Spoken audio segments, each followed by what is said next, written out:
허지웅 작가의 에세이 버티는 삶에 관하여에 제가 참 좋아하는 문장이 있습니다.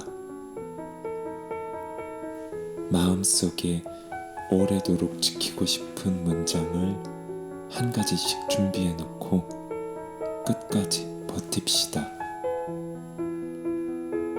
그는 마음속에 지키고 싶은 한 문장을 품었고 그렇게 자기만의 방식으로 아픔을 버티어내고 있습니다.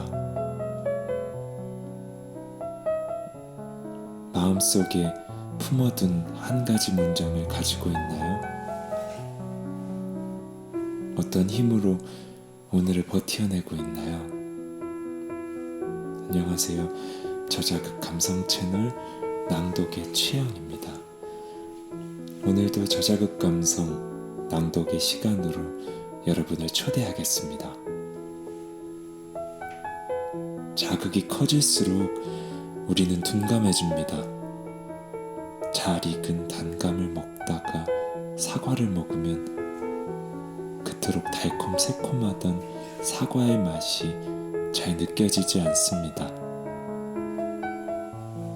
많은 TV 프로그램들이 자극적인 경쟁 위주의 내용에서 힐링과 일상 속 소소한 재미를 담는 내용으로 변하고 있습니다. 일주일에 한 번은 우리의 일상 속 많이 흔한 고자극에서 벗어나 저자극의 세계로 놀러 오시면 어떨까요? 앞으로 여러분들에게 다양한 낭독 콘텐츠를 선보일 낭독의 취향은 무민시대의 저자극 속 고의미를 찾는 저자극 감성 콘텐츠입니다.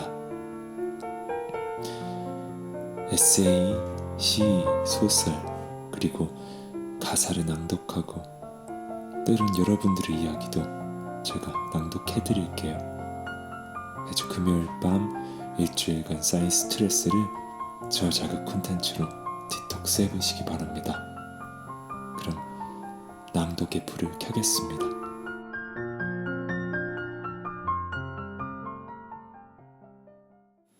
지난 겨울 멍하니 TV 화면 속 눈 내리는 장면을 바라보고 있었다.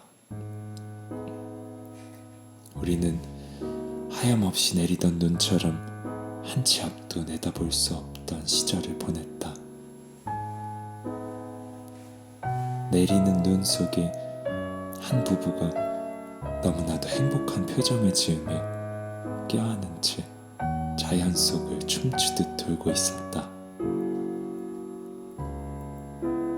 그들의 시간은 정말 천천히 흐르는 것 같았고 우리의 시간도 슬로우 모션되어 느리게 흘렀다. 이효리 이상순 부부가 살고 있는 집에 일반인들을 초대하여 민박 형태로 운영을 해보는 효리네 민박에는 이효리와 이상순 말고도 늘 한 명의 직원이 함께한다. 지난 시즌에는 국민적인 사랑을 받고 있는 뮤지션 아이유가 합류하여 많은 이슈를 낳았고 이번 시즌에는 오랜 기간 활동하고 있는 걸그룹 소녀시대의 멤버 유나가 그 자리를 대신했다. 새로운 직원에 대한 여러 반응에도 불구하고 여전히 프로그램의 인기는 대단했다. 이 방송에서 직원으로 참여하는 후배 가수가 대선배인 이효리, 이상순 부부와 콜라보레이션 음악 작업을 하는 것도 이제는 그리 어색한 그림이 아니었다. 이미 지난 시즌 아이유는 이효리와 그녀는 나와 달라라는 곡을 선보인 바 있었다. 그리고 이번 시즌을 통해 이상순의 곡에 유나가 작사를 한 너에게가 발매되었다. 처음에 유나는 울보였다. 오랜 기간 함께 활동했던 동료를 잃은 슬픔을 안고 있었고 대부분의 아이돌 가수들이 그렇듯이 힐링이 필요해 보였다. 효리가 선곡해준 손성재의 굿바이를 들으며 눈물을 보인 유나의 모습이 초반에 담겼고, 우리는 그 슬픔의 이유를 어렴풋이 알 수 있었다. 그런 유나에게 효리는 가사를 써보라고 제안했고, 이 곡의 완성본은 시즌이 거의 마무리되는 시점에 공개가 되었다. 촉촉하고 보드라운 눈처럼 들리는 피아노 연주가 지나가고, 봄의 따스한 햇살처럼 기타 선율이 얹혀진 담백한 음악. 그렇게 유나 이상순의 너에게는 그들이 겪어낸 계절을 고스란히 담아 그곳과 그리고 유나와 닮아 있었다. 너에게, 작사 임유나. 참 이상하지. 낯선 꽃들이 날 보며 인사를 건네. 참 특별한 일. 이름도 모양도 모두 다른 얼굴. 난 너에게 어떤 공기가 되어줬을까? 나를 기억해 주겠니? 또 다시 만나. 안녕. 눈 감으면 모든 게 손에 닿듯 선명해져. 많이 행복해 주겠니? 또 다시 만나. 안녕. 난 너에게 어떤 공기가 되어줬을까? 그녀에게는 무언가 필요해 보였다. 하지만 가사 속의 유나는 어느새 다른 이들에게 나는 어떤 사람이 되어 주었는가에 집중하고 있다. 공기는 인간 삶에 가장 필요하면서도 만져지거나 보이지 않지만 분명히 존재하는 것이다. 민박에서 만난 낯선 사람들을 통해 아침에 일어나 서로 별다른 이유 없이도 밝은 인사를 건네고, 이름도 모양도 모두 다른 것만으로도 설사 그것이 보이지 않고 만져지지 않는 것이라 해도 그저 존재함으로 서로에게 참 특별한 일이라는 것을 경험한 것 아닐까? 어느새 그녀는 울보에서 울어주는 이로 그들의 시절을 함께 겪어내고 있었다. 세렌디피티. 뜻하지 않게 발견된 행복. 우리의 시대는 예능 프로그램에서 뜻밖의 힐링을 맞이하고 있다. 원래 잘하는 이의 잘 해내는 모습이 아닌 경험을 통해 얻어진 그 열매가 타인을 향해 흐르는 변화를 우리 또한 간접 경험하고 배우고 있다. 경험을 통해 얻어지는 성장은 가슴 깊이 자리한다. 어쩌면 좋은 물건을 사는 것에서 DIY, 그러니까 나의 경험을 통해 만들어진 것으로의 변화는 이제 우리의 뜨거움이 가슴 깊이 자리할 시절이 다가오고 있음을 알리는 것 같다.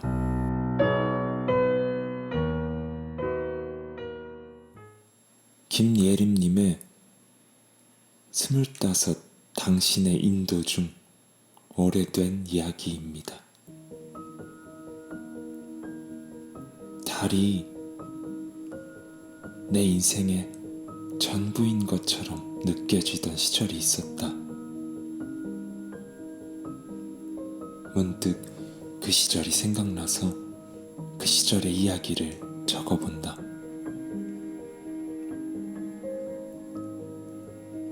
오늘은 도서관에 책을 반납하러 걸어갔다. 도서관까지 걸어서 25분, 왕복하면 50분 정도 걸린다. 아마 오늘은 비가 와서 더 걸렸겠지.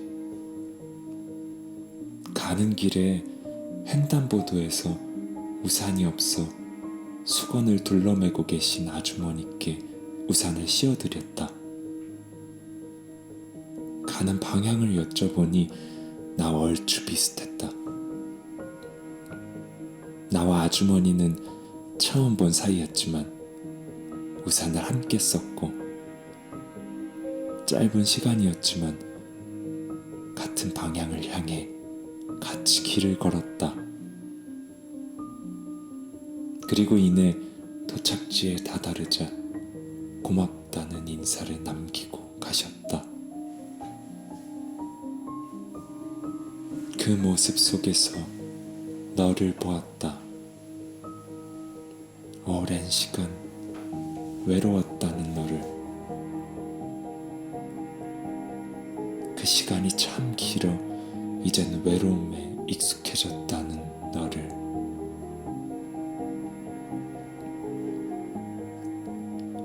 우리가 만났을 때 비가 내렸다. 억수같이 내리던 비에 지쳐있던 너는 우산을 들고 있는 나를 발견했다. 그리고 다가와 혹시 우산을 같이 쓰면 안 될까요? 하고 물었다. 나는 잠시 고민 끝에 그래요, 그렇게 해요 하며 너에게 우산을 씌워주었다. 너와 나는 모르는 사이였지만 한 우산을 쓰고 같은 방향을 향해 함께 길을 걷게 되었다. 우산이 크지는 않았지만 덕분에 서로를 가까이 할 수 있었고 계속 거센 비바람이 불었으나 서로를 의지하며 걸을 수 있었다.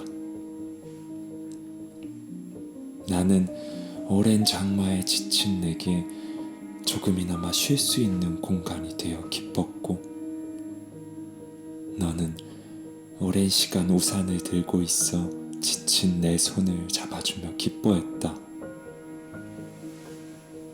마침 서로가 바라는 목적지도 비슷했고 그래서 우리는 계속 그렇게 서로의 곁에 있을 수 있을 거라. 영원히는 아니더라도 꽤 오랜 시간 함께 할 수 있을 거라 생각했다. 그런데 갑자기 비가 그쳤다. 약간의 조짐이 있었으나 이렇게 갑작스럽게 비가 그칠 줄은 몰랐다. 처음에 우리는 당황스러워 모르는 척했다. 비가 그쳤는데도 우산을 접지 않았다. 꼭 비 올 때만 우산을 쓰는 건 아니잖아 하며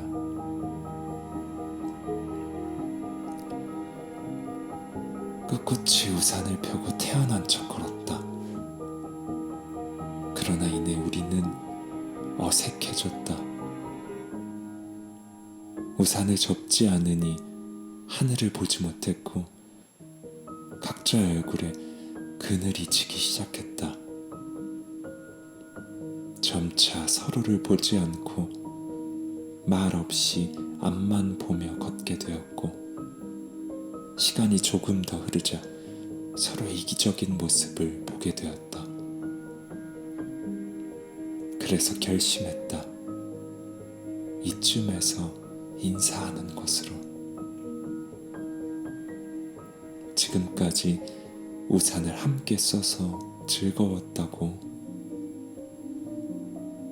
생각보다 그 시간이 길지 않았지만 비가 그쳤으니 어쩔 수 없지 않은가. 그렇게 서로 위로하며 이 시간 동안 한 우산을 쓰고 한 곳을 바라보며 같이 걸어갈 수 있어 행복했다 인사했다. 나 역시 시도를 해보지 않은 것도 아니었지만 힘들게 우산을 접고 나면 얼마 지나지 않아 어느새 다른 우산을 찾아 쓰고 있는 내 모습에 그만 포기하였다. 어딘가에는 분명 내 우산을 이해해 줄 사람이 있을 거라고 생각했다. 그 사람은 내 우산을 이해해 주고 언제까지나 나와 함께 우산 속에 있어 줄 거라고 기대했다. 그리고 내가 나타났을 때 마침내 내 마음을 이해해 줄 수 있는 사람이다 생각했다. 기쁘게도 너는 정말 그 사람인 것처럼 보였다. 너는 참 많이 노력했다. 아마 내가 아는 것보다 더 많은 힘을 쏟았겠지. 그렇지만 시간이 흐르자 지친 모습이 역력한 너를 보았고 끝내 작별 인사를 남긴 채 너마저 우산 밖으로 사라졌다. 우산을 접었다. 그리고 나는 빈손이 되었다. 우산을 접고 나니 파란 하늘이 보였다. 눈부신 햇살이 보였다. 따스한 기운이 다가왔다. 비가 갠 이후에만 맡을 수 있는 맑은 냄새가 났다. 언제나 우산을 쓰고 있느라 보지 못했던 많은 것들을 만났다. 커다란 나무를 볼 수 있었다. 그리고 나서 깨달았다. 우산을 접어야 하는 것이었구나. 이것은 어떤 사람이나 어떤 사물로 채울 수 있는 것이 아니었다. 누군가 이해할 수 있는 것도 아니었다. 그저 내가 이제 그만 우산에서 벗어나 아무것도 손에 쥐지 않은 채 하늘을 마주해야 하는 것이었다. 아직도 손에는 깊게 팬 우산 자국이 남아있다. 그래서 여전히 아프다. 그러나 이제는 감사하다. 온전히 자유하게 되었으므로, 가볍게 이 길을 걸어갈 수 있게 되었으므로, 그동안 내가 쥐고 있었던 많은 우산들은 이제 버려졌다. 아니, 이제야 온전한 제 역할을 할 수 있게 되었다. 그동안 좁디 좁은 내 우산 속으로 들어왔던 많은 사람들이 생각난다. 그들이 나와 함께하지 못했던 것은 누구의 잘못도 아니었다. 이제 안 것이 놀라울 정도로 그저 당연한 것이었다. 다시 걷기로 한다. 아무것도 손에 있지 않은 이 삶을 살아내기로 한다. 전 생애로 대답하기로 한다. 더 열심히 걷기로 한다. 분명 언젠가 다시 비가 올 것이고 그때 나는 준비되어 있을 것이다. 조금 오래된 이야기를 꺼내 적어본다.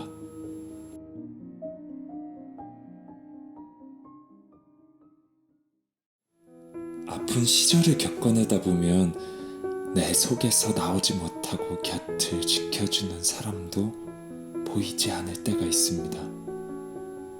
그러나 누군가 내게 공기처럼 다가와 온기 가득한 품으로 차분히 안아준다면 그 온기가 내 맘에 저녁 노을처럼 스며들어 보이지 않던 것들이 서서히 보이기 시작합니다. 난 너에게 어떤 공기가 되어주고 있을까? 내가 누군가에게 어떤 공기가 되어주고 있는지 생각해 본 적 있나요? 힘든 일을 겪고 있으면 숨 쉬는 것조차 무척 어려워지는데 그 시절을 다 겪고 나면 그제서야 숨 쉴만하다 라는 말을 하게 되죠. 내가 숨 쉬는 공기, 그것으로 숨을 쉬는 순간이 아름답게 느껴지는 것은 바로 내 곁에 있지만 너무 자연스러워 기척 없는 누군가의 품 때문일 겁니다. 지금까지 저자극 감성 채널 낭독의 취향이었습니다. 다음 시간에도 낭독의 불을 켜고 당신을 기다리고 있을게요.